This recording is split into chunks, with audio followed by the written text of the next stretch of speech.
எல்லாருக்கும் வணக்கம்.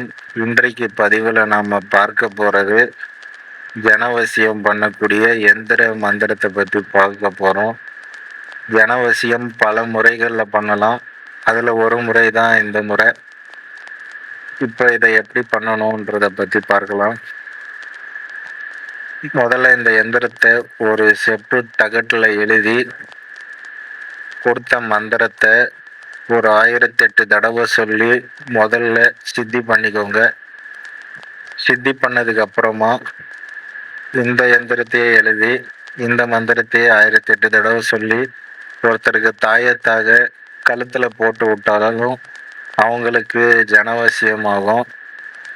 இல்லைனா இந்த எந்திரத்தையே ஒரு தட்டில் விபூதி பரப்பி அதில் இந்த எந்திரத்தை எழுதி அந்த விபூதிக்கு இந்த மந்திரத்தை 1008 தடவை உரு போட்டு அந்த விபூதியை நம்ம நெத்தில அணிஞ்சிட்டு போனாலும் ஜனவசியம் ஏற்படும். ஜனவசியம் ஏற்பட்டால் நம்ம சொல்ல மற்றவங்க கேட்பாங்க. நம்மளை பார்த்து பேசாமல் போனவங்க கூட நம்மளை பார்த்தாலே பேசுவாங்க. நமக்கு ஆகாதவங்க கூட நம்மளை பார்த்தாலே நல்லபடியாக பேசுவாங்க. இந்த மாதிரியெல்லாம் இந்த வசியத்தினுடைய தன்மை இருக்கும். இதே ஒரு குறிப்பிட்ட நபரை வசியம் பண்ணணும்னா அந்த நபர் நம்மளை பார்த்தாலே எரிஞ்சு விழுறாங்க, இல்லை நம்மக்கிட்ட நல்லபடியாக பேச மாட்டேங்கிறாங்க. இந்த மாதிரி விஷயங்கள் இருந்தால் அவங்க நம்மக்கிட்ட நல்லபடியாக பேசணும், நம்மக்கிட்ட நல்லபடியாக நடந்துக்கணும்னா இதே இயந்திரத்தை கூட பயன்படுத்தலாம்.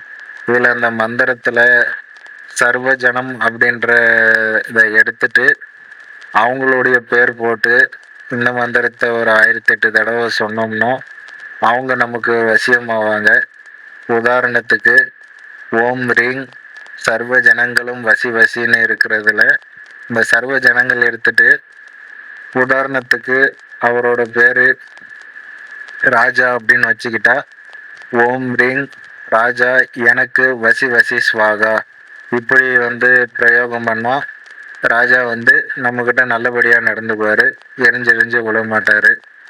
இந்த மாதிரியும் செய்யலாம்.